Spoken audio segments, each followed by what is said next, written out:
Hi guys, welcome back to Mentor Monday.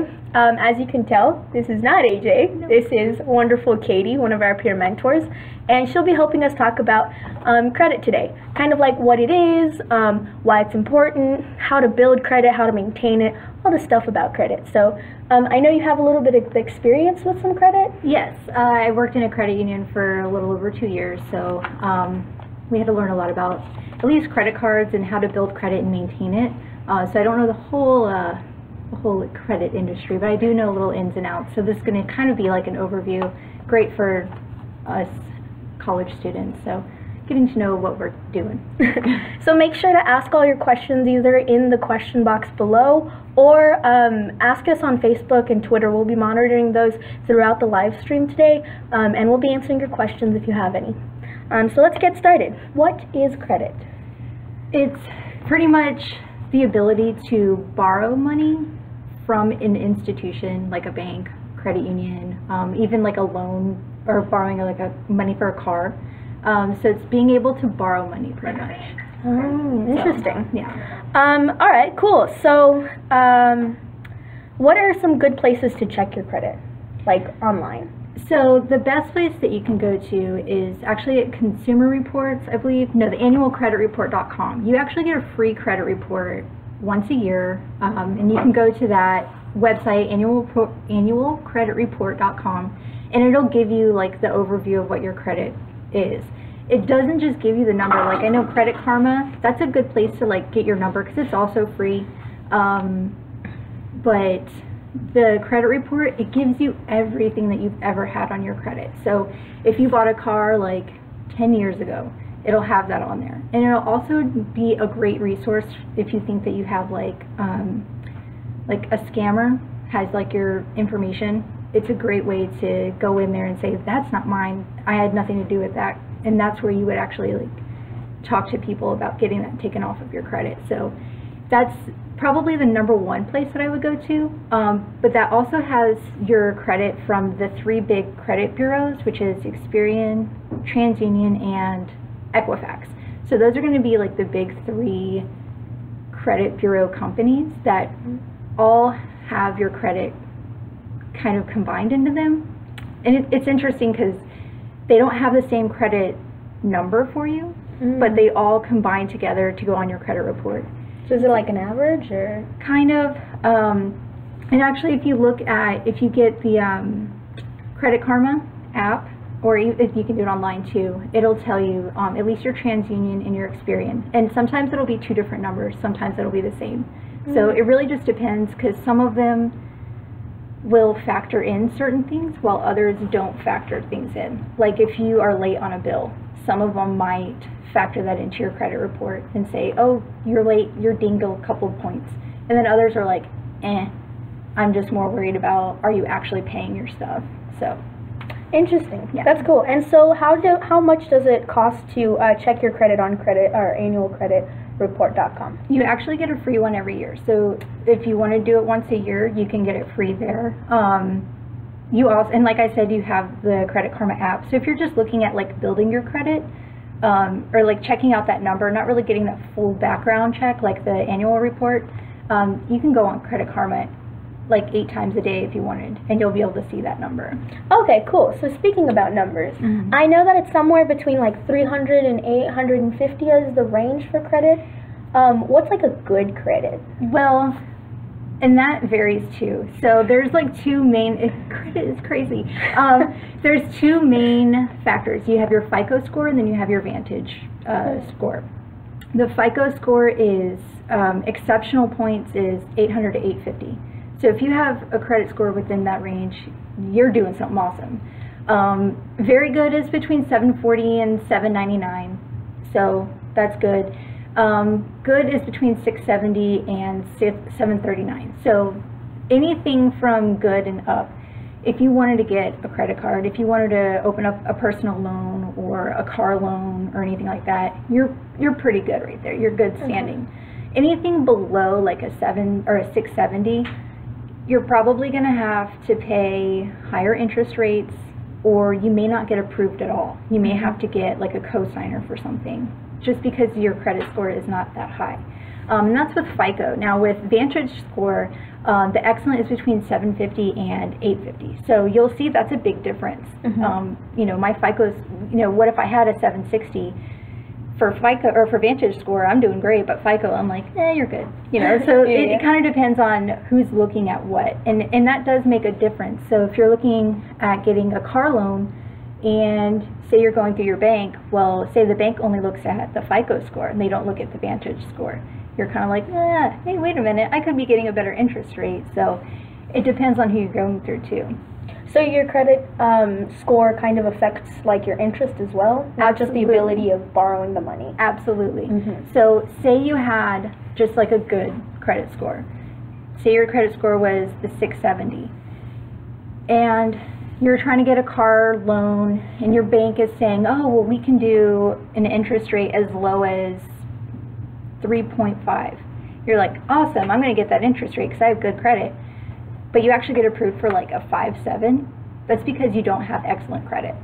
It's like, well, yeah, we see that you can borrow money and you can pay it back, but you're kind of questionable because either you don't have enough like credit history, or maybe you've had a couple of hiccups in your past and they're like, your experience is a little shaky. So to save us, maybe you're going to be late a few months. To save us some money, we're going to raise your interest of it.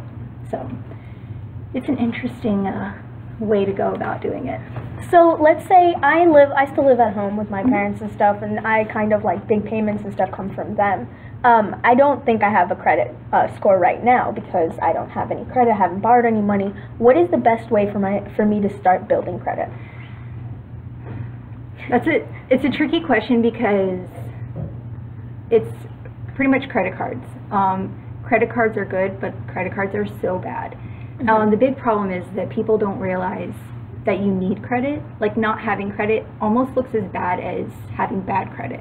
Really? Yeah, because it shows like the world of credit and the world of borrowing that you don't have that experience. You don't have anybody that can vouch for you and say, yeah, they're good. They'll be able to pay me back in a timely manner, you know, to the full amount that we already said in our contract. So I would definitely say maybe a secured credit card or a secured loan. And what that is say you have about $500 in a savings account.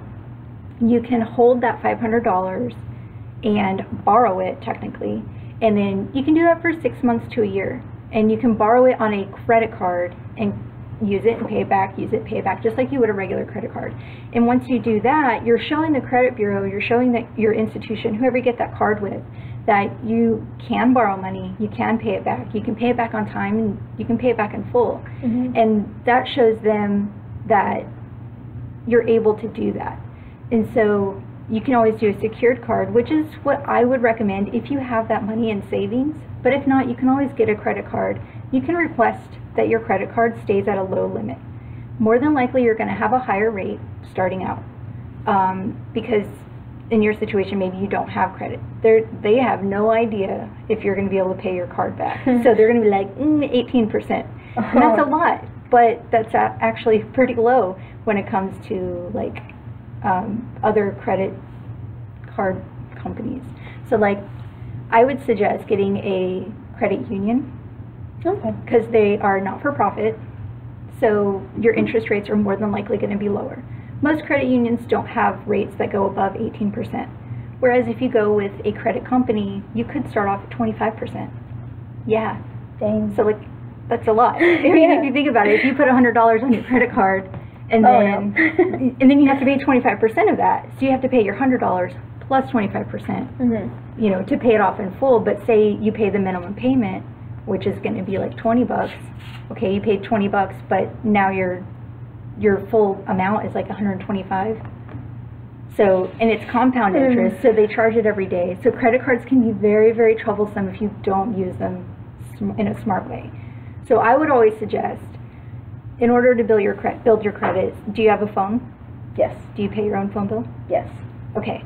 What I would suggest doing is getting a credit card. You already have your phone bill factored into your monthly bills. Pay your phone bill with your credit card. As soon as it clears on your credit card account, pay it off.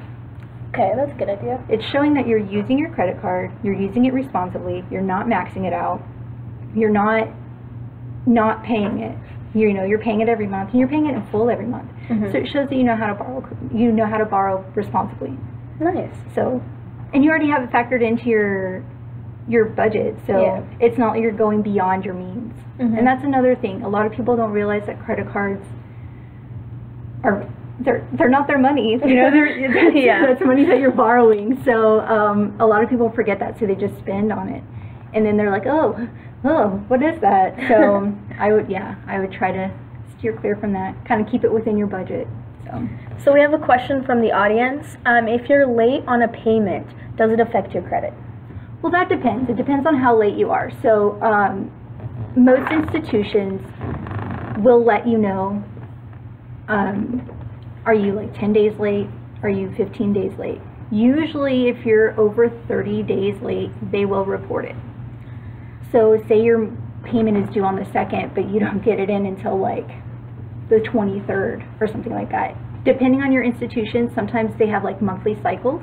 And that, if you have a credit card, you're probably familiar with that. Usually they're 28-day cycles, so that's where your billing is going to come in. So if you have any charges between those 28 days, that's when you're going to actually get, or those are the days that you're going to get your bill from. And then also, I think it's within that 28 days, if you don't pay, then you can get charged. So it depends on your institution and what their rules are. But usually it's, if you're 30 days late, that's when they're going to start saying, or sending information to the credit bureaus, letting them know that you haven't been paying on time. Right on. So going back to credit cards, we've all heard this phrase that credit cards can be good and can be bad. Yes. Do you want to elaborate a little bit on how they can be bad and then how they can be good? Sure. I've said a lot about how they can be bad. Just like the sheer fact that people forget that it's not their own money. And they get in credit card debt. And usually a lot of credit card companies, they'll approve you for like $5,000. And you're going to be like, oh, I got $5,000 I can go spend money on. And it's easy to do because you don't, it's kind of like having a debit card. You forget how much is in your account until your account is denied. Well, usually with credit cards, they don't deny it. Sometimes they'll let you go over. So like if you are almost maxed out, say you have a credit limit of $5,000 and you're at like $4,924, but you are about to pay for something that's like $100, it won't usually cancel it. It'll have you go over, which is another penalty.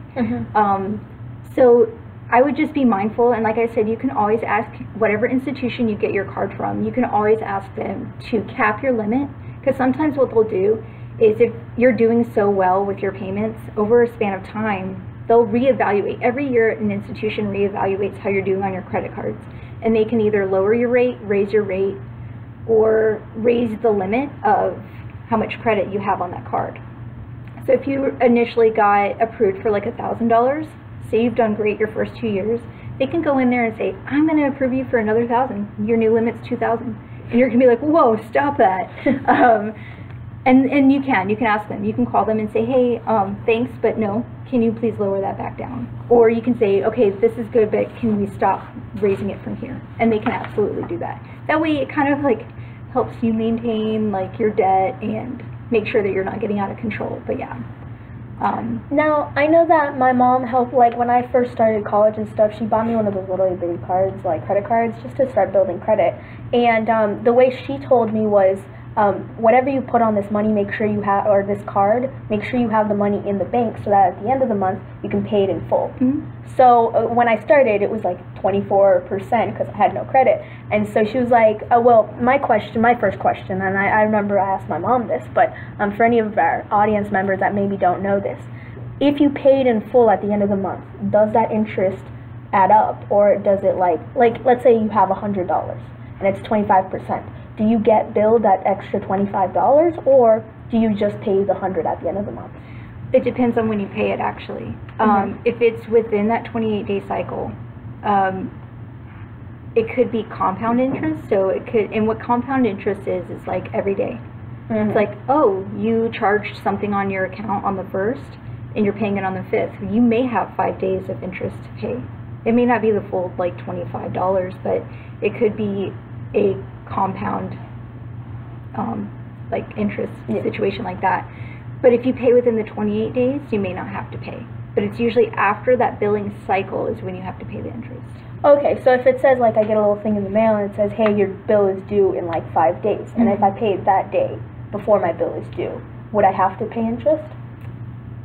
I think it's within your billing cycle. Oh, okay. Yeah. Usually when they still send the bills out already, it's past your 28 days. Oh, yeah. Okay. Usually, just that's them letting you know, hey, your 28-day cycle is like past due, like not past due, like as in like overdue, but this is now your thing, your bill for the month. So we have some more questions. Is it bad to have too many credit cards? I like store credit cards because I know whenever you go to the store, they're like, hey, do you want to open a credit card with us? And you're like, oh, not really. And they're like, oh, well, we'll give you 20% off. And you're like, oh, of course, let's do it. Actually, yes. Store credit cards are probably the worst. Really?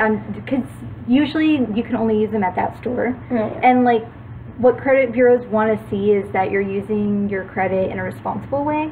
So like if you're going out and you're buying a bunch of clothes, is that responsible kind of thing? Like, yeah, you need shirts and pants and stuff every once in a while, but I need them all. Yeah, like, do you need it all the time kind of thing? And so that's kind of where that comes in, because you can always get a credit card with your institution, your financial institution, whether it's a credit union or a bank.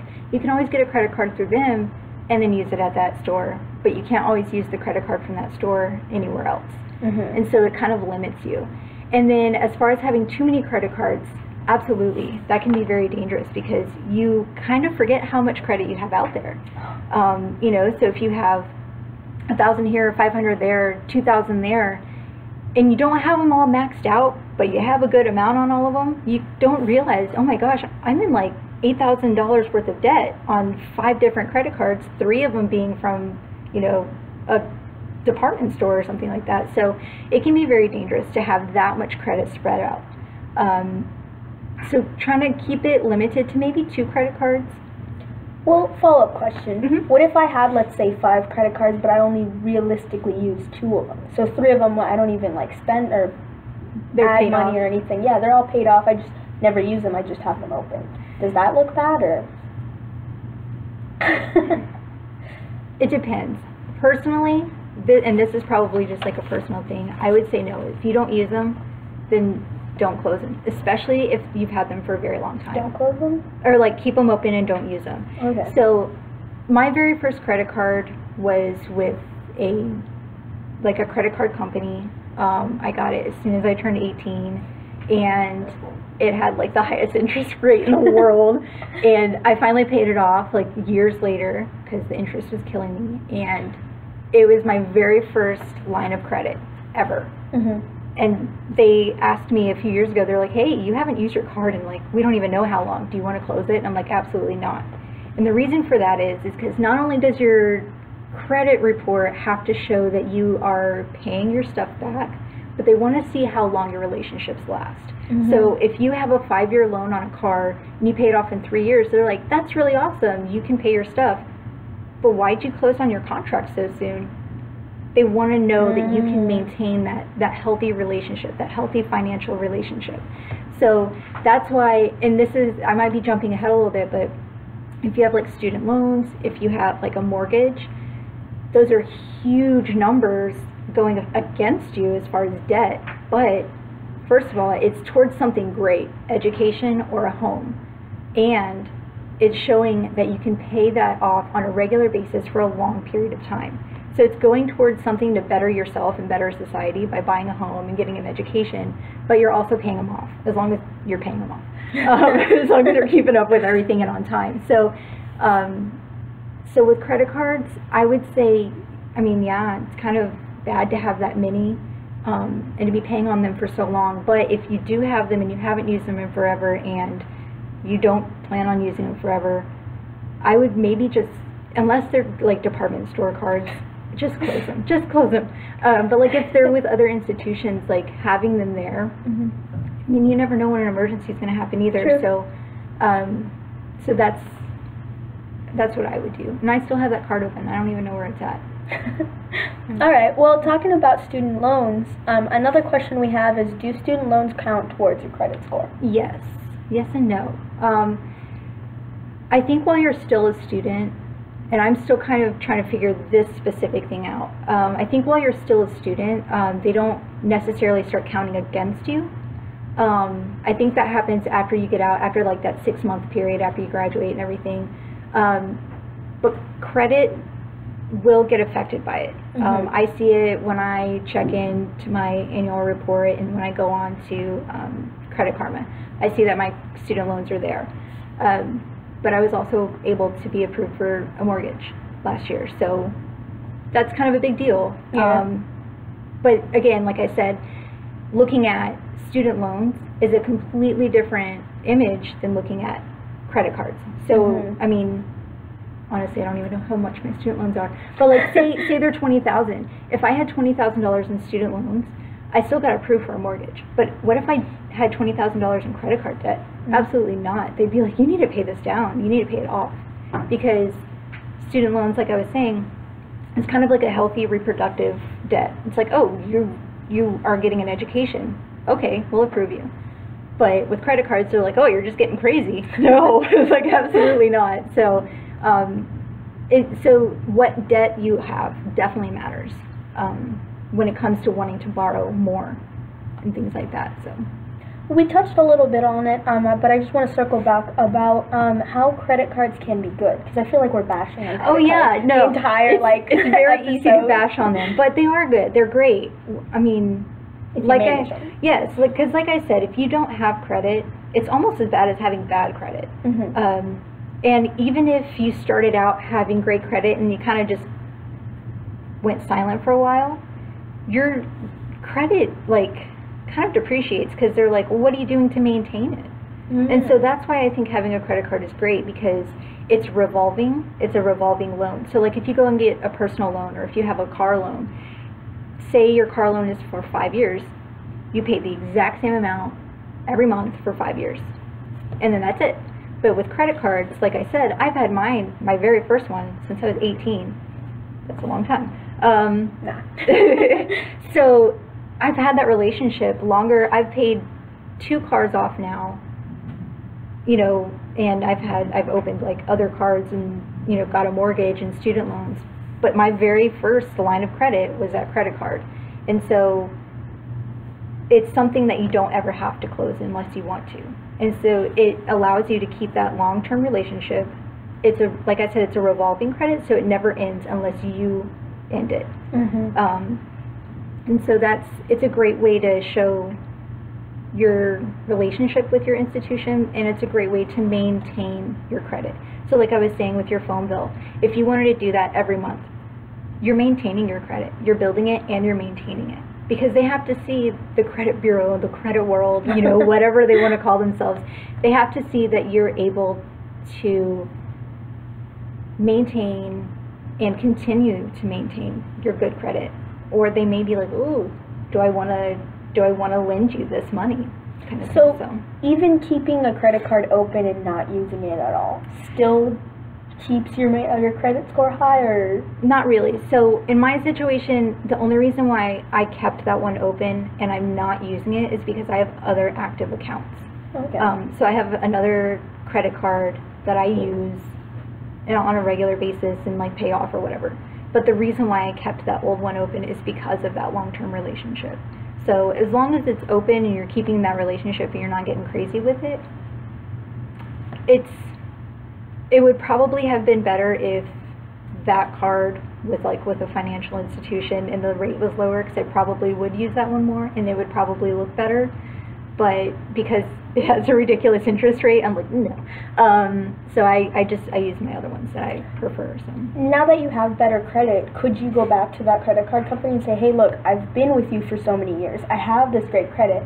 Could you lower my interest? You can definitely ask your credit card companies to lower them. Like I said, every year they'll go in and they'll look, and they'll automatically do something, and sometimes they don't change anything. Sometimes you have to request that they lower it or raise your rate or raise your balance and things like that. In my situation, I don't know if they would, or how low it could get, because the credit card that I use regularly is with my credit union, and I am very satisfied with that rate. Because like I said, credit unions will probably offer you the best rates as far as credit cards and loans and things like that. So I don't think that company would be able to match it. Okay. Honestly. So. All right. So let's, I guess, bust some myths about credit and debt and stuff. So one myth that's floating out around there is that all debt is the same. Is that true or false? It's definitely false. Kind of like what I was saying about like the mortgage and the student loans. Those are good, healthy debts as long as you're maintaining them and paying them off on a regular monthly basis. But like with credit cards, some credit card debt is okay. Don't max out your cards though. Like don't get 5 cards and have them all like halfway there. Another thing about like credit cards is if you have that many, like say you have a collective amount of like a $10,000 that you could potentially like max out, like that can be dangerous. It can be scary. So not having that kind of debt with a credit card is good to not have that debt. But having that debt with like a house or student loans, it shows that it's going towards something as opposed to just clothes. So another myth I've heard is that if you want to build some quick credit, you can just take out like a loan of like, let's say $500, keep it in a savings account, and then within a month just pay it all back. Not really. So you really like kind of like that relationship I was telling you about. You want to show that you can like keep that line of credit open for a period of time. You want to show that that contract that you made in the beginning with whoever you took that loan out with, that you're fulfilling that contract to its fullest, and that means that full amount of time. Because who's to say you didn't just stumble across a bunch of money that you're able to pay off now, but in 2 years when you're looking for a loan for a car, you're not going to have that money. So they want to see that you can maintain the full length of the contract, or at least close to the full length, but you're also able to do it on time and in the full amount every month. So it would be better to just open a credit card and put your phone bill like you said at the beginning. Or if you don't feel comfortable with doing that. If you're like, credit cards are terrifying to me. I get it. We've bashed them a lot. You can do a loan. You can do a personal loan. And, it's going to be higher, or actually depending on the rate that you could get. The personal loan rate could be around the same, or it could be a little higher. And like I said, it is a closed account, so you could only have it for however long the contract says, like 6 months, a year, anything like that. But it's a slower way to build credit, but you're still building credit. You're still building that relationship with the institution. So, all right, next myth: checking your credit score will lower it. True or false? False. You can, like I said, kind of in the beginning, you can check your credit score. Personally, you can check your credit score through like the annual credit report, and you can also check it through Credit Karma. Now, if you're going around and you're searching for cars, and every dealership that you go to, you're like, yeah, sure, pull my credit and see what you can offer me, that goes against your credit. Really? Anytime you go in to ask somebody, what would I get approved for on this loan or this credit card, it goes against your credit. Even if you open up a new bank account, they do a credit check. Some of them may not, if you have low credit, they may not offer you or allow you to bank with them. Oh. Yeah, so, but that does ding your credit by quite a few points. Those are called hard hits. Or like, yeah. But, and you can even see on your, and that's what I'm saying, like when you go to the annual credit report, you can see all of those. So if you are shopping for a car, I would recommend do it all within 30 days. So if you are going to be going to like dealerships or other institutions, do it all within 30 days, because they'll see, okay, if they're shopping around for a car, we're going to take that into consideration when we're looking at the actual rates and seeing if they can be approved or not. And so usually when they do that, like the institutions that you're going to, they'll all see, okay, they're shopping, these dings aren't them just getting crazy with their credit, they're shopping around. But do it within 30 days, because if you do it outside of that 30-day period, it kind of starts to ding it even more, and they'll start to question how you're doing your credit. So another myth that I've heard is closing a credit card will raise your score. Is that good or bad, or true or false? Both. So this one's kind of, it's difficult, because if like, okay, when I was talking about having like the 5 different credit cards, and you have like a $10,000 limit. Say that you have $6,000 total in debt out of that $10,000, and you close 2 of the credit cards, and the 2 credit cards that you closed both had $1,000 on them. So you go from $10,000 total that you could have to $8,000. So you go from 60% of your total debt to income ratio to what? I don't know that math. Why did I do that? To a higher percentage. So it goes from 60 to higher.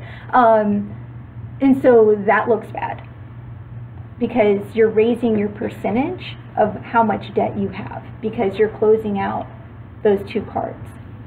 So you're going from $10,000 to what you could be in debt to $8,000, but you have a total of $6,000. I don't know if that makes sense. It's a very confusing, like math equation kind of thing, but just know that if you are going to close accounts, it may look bad at first, but if you're doing it in order to kind of consolidate your debt, maybe you're closing the higher rate cards and you're putting them on like a lower rate card, it may look bad at first because your debt to income ratio is going to look a lot higher because you're closing out some of that debt that you had. Okay. Yeah. Interesting. So the better your job, the better your score. Has nothing to do with it. Oh, dang it. I know, it has nothing to do with it. It's all about how you maintain your credit. I've unfortunately seen people that have incredible incomes, like $6,000 just themselves, $6,000 a month coming in, and they've got denied. Like so I could be a doctor on the moon, and I could still have really bad credit. Potentially, yeah. Because if you don't maintain it, or if you just, stop paying stuff, if you have had bankruptcy in the past, you have to maintain it. You have to say, yes, I do have good income, and I can always pay my stuff on time. That's what you have to prove, that you can borrow money responsibly. So even if, like, let's say I'm some big shot that's making $1 million and I never need credit because I have all this money in the bank, that could hurt me because you have no credit because you're paying cash. Dang. Yeah, I've actually known people that have paid cash for their vehicles, and they're like, yeah, I don't have any debt. I'm like, that's awesome. What are you going to do when you're trying to get a house, or when you don't have that cash for your next vehicle? So credit is very tricky. Because you don't want to be in debt, but you have to be in debt. Yeah. What my mom does is she'll save up the money for the car, so she'll have it in the in the emergency that she case that she needs to pay it off real quick. She has the cash. Yeah. But what she'll do is she'll go and be like, look, I have the cash and stuff, but how about you give me like 3 years no interest?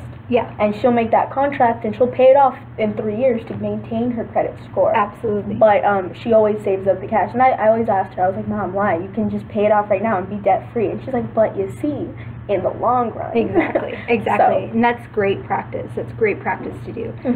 Even if you wanted to put a certain percentage down on a car or a house or anything like that, that's a great way to do it. So. Alright, so paying off debt makes the debt go away. Is that true or is that false? Or is that in between? I'm trying to think. Paying off debt makes the debt go away. Yes and no. I mean, like, the debt is gone, but your credit score still shows, like, all that history. Or your credit report, and that's really what they base. Like I said, it's all about that history. It's all about the relationship. It's all about what the credit report says. And it's about how you maintain it, not how you maintain your credit. So you can pay it all off, but if you don't do anything after that, you just kind of go quiet, they're going to be like, well, what are you doing now? So if I had, like, let's say, a really bad history, and then all of a sudden I paid off all my debt, but I had that history of, like, not missing payments and not paying on time and stuff like that, even though I'm debt-free, I could still have a really bad score. Absolutely, because they have no proof that if you borrow money again, that you're going to be on time with it. Because all of your history shows that you've been late, that you haven't made payments for years, kind of thing. So having to maintain that and actually keep up with it is important. All right, so one more question. Credit repair companies, can they really fix my credit? The only things that they can do for you is the same thing that you can do for yourself, except you would pay them to do it. So steer clear from them. If you get those phone calls, hey, we see you're in debt, or anything like that, just stay away from them.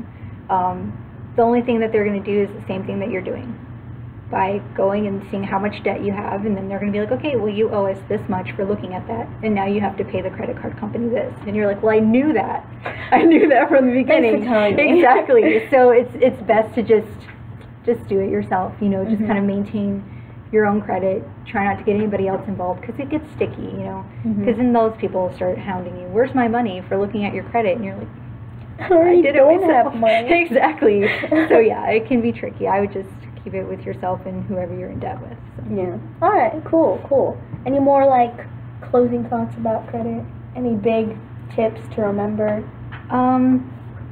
Don't be too scared of credit cards. Like I said, they can be very sticky. They can be very scary. But as long as you maintain it and keep up with, you know, your payments on anything, not just credit cards, any loans or anything like that, maintain it and you'll be fine. All right. That's good. Sound advice. Thanks. Well, you heard it here about credit from our very own Katie. If you have any more questions, feel free to put them in the comment boxes below. And always send us a message on our Instagram, our Facebook, our Twitter. All of those are linked down in the description box. And we will definitely shoot out an answer. If it's a question we feel like, you know, other people in the audience could benefit from that answer, we definitely will highlight it in our next Mentor Monday. And so, I mean, that's pretty much all we know about credit. Yeah. Well, Katie. No, I said too much already. I'm just kidding. But I guess, like, the big takeaway is, like, credit card companies can be scary, but they can also really help. Yeah. Yeah. Maybe just, like, stick with your financial institutions. Yeah. Or, like, another thing I've learned is definitely that it's not so much about, like, how you are right now, but how you've maintained it. Yes. And so, like, you may be, like, a big shot that's like, oh, I've got no debt, I pay everything in cash. Yes. And it's like, that's great, but then... Yeah. I mean, really, you just have to, I mean, basically, it's you have to show that you are a responsible borrower. And that's really what they want. They want proof of that. They want proof for your whole life, whether it's, you know, $20 a month on your credit card, or maybe it's a big, you know, a car. They just want to see that you can borrow responsibly. Yeah. Yeah, they want to see you in debt. But yeah, like I was saying, I would just recommend financial institutions. They usually have like the lower rates, and you already have that kind of personal relationship with them, because you have your banking accounts with them. So one more question, I guess. Does, like, I have a little card that I charge. It takes money straight from my checking account, but I charge it as a credit card instead of a debit card. Does that help me build credit or no? Nope, that's just your debit card, and it's really just how your card is charged, if that makes sense. So, like, with credit, anybody that has a credit card, or you'll see on your debit cards, when you charge it as credit, it takes a couple of days to process. But it's usually because if it's like a Visa or MasterCard, how it does it is it goes to like I'm trying to remember exactly how it does it. It either goes through your institution to Visa or MasterCard, back to your institution, and then back to like your account.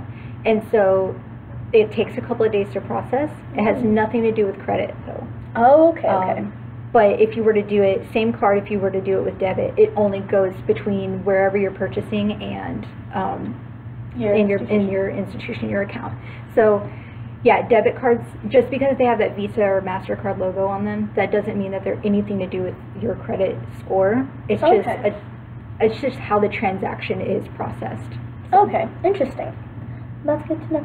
No, a lot of people don't know that, so I'm actually really glad that you asked, because I was thinking about that earlier. I was like, I was like, I should bring this up somewhere. Yeah. And I was like, I don't want to sound dumb. No, a lot of people get very confused. They're like, oh, well, I've been building my credit with my debit card, and it's like, no, you haven't. No. Dang. Yeah. Does my bank account, like having a bank account and having my money in a bank, help to build credit, or not really? No. I mean, and it's weird because they check your credit before you open the account. Yeah.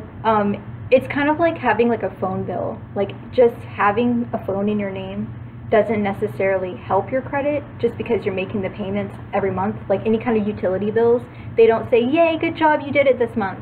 It's if you're late, they're like, oh, no, you didn't. And that's when they'll start sending that stuff to the credit bureaus.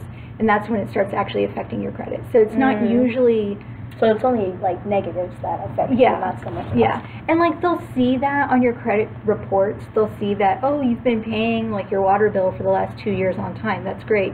It doesn't necessarily help your credit, but it shows that you've been doing something, but it doesn't really affect it by the score, if that makes sense. Yeah.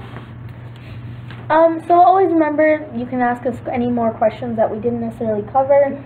We'll definitely answer them, whether through a message or even featuring it on our live stream. Now let's talk about a little bit some upcoming events. So we will be hosting this Wednesday here in the Flan building, the room actually next to our office. We'll be hosting a resume workshop. We have somebody from the Career Center coming down, and we have 2 of our peer mentors that will be leading kind of a 2-hour workshop where we'll have like do's and don'ts about resumes, and also like bring your own resume. We have computers in that room, so we can work on your resume and like clean it up, polish it up before the summer job fair that's going to be coming up. I think it's in a week or 2. Next week, I believe. Next week. So yeah. We also have open mic night on March 21st in the Fountain Courtyard from 8 to 10 p.m. Neat. March into Your Major is March 22nd. It's going to be this Thursday, and it's going to be in the HUC Ballroom 1 and 2, and that's going to be from 10 a.m. to 2 p.m. We'll be out there tabling, so come out and ask us questions if you have any peer mentor related questions, or if you want to become a mentee. And then this is just a great way to kind of explore if you're undecided, or if you're looking for like a minor, or maybe you're unsure about your major. This is a great way to explore all the different majors that are offered here at UTSA. All right, then we also have a hypnotist show coming up on March 27th. I will not be there, I'm just kidding. It's in the Ratama at 8 p.m. And then, as I was mentioning earlier, the UTSA Summer Job Fair is March 28th at the Student Union from 9 a.m. to 1 p.m. This is a great way to find a job if you're looking for something for just the summer. All the people who are coming out here know that you're students and that you're only looking for a summer job. So it's not, kind of takes away that awkwardness of, well, why, when you're interviewing, why do you want this job? Well, I need to feed myself for the next 3 months. And so it's kind of like you don't have to, they already know that by the end of the summer you'll probably come back to school and like leave the job or whatnot, so you don't have to do that whole like, well, I told you at the beginning I was only going to be here 3 months type of thing. I think they may have internships there too, but you can also look on the Career Center website and see who's going to be there. So if you're not sure who's going to be there, you can always check the Career Center website and check out who's going to be there. That way you can prepare yourself for any kind of like elevator speeches. If you know that company and you know you want to get in with that company, it's a great way to kind of like practice doing all that before actually getting like a career. So, and the number one thing that a lot of companies have complained to the Career Center is that the people who are going there don't necessarily do their research about the company. So it definitely makes you stand out if you know a little bit about the company. Or I've learned that especially if you're going into more like research intensive companies, if you can be like, oh, I know that you're working on this one project and I'm really interested in this, this, and this, and this is how I could help maybe on this project, it makes you look like a better candidate, because not only are you taking time to research a company, but you're also showing like, this is how I would be a valuable employee type of thing. Yeah. It shows that you're doing like your due diligence, and it shows you're going the extra mile, and they'll really like that. So. And then Paseo invites Josh Klaus March 29th in the Window Lounge. What's that at? Never heard of the Window Lounge. It's going to be probably on the UC website, so you can find it out there. I've never been there. From 11 a.m. to 1 p.m. And it's one of those live music series. So definitely go out and check it out. Let us know how it is. Yeah. Also, if you find the Window Lounge, let us know where it is. Other than that, we'll be back in 2 weeks with another wonderful Mentor Monday, talking about test prep. Since finals will be coming up soon, and 6 weeks. We're 6 weeks away. We're always going through tests here, so it's definitely a topic that I know a lot of students can benefit from. Yes, definitely. So tune in. We'll have our wonderful Natalie will be joining us. She'll be our new co-host. Well, not new co-host, like New for the week. yes. The AJ replacement of that week. Just kidding. We're just doing a round robin. Yeah. Here, and we're just picking whoever comes through the door. No. But yeah, that's pretty much all for our live stream. If you have any questions, again, feel free to shoot them out at us. Let us know if you have any tips about credit. We don't pretend to know everything. I certainly don't know everything. So if you have some tips that you feel like our audience could benefit from it, we'll definitely host or talk about it or highlight it in our next live stream, or we'll even make a post about it on our social media. So please definitely help us if you have any extra information that you find is relevant or could be beneficial to other students. We're just one huge community trying to help each other. Exactly. Aside from that, I'm Diana. And I'm Katie. Thank you again so much for watching, and see you 2 weeks from now. Yes. See you in 2 weeks. See ya.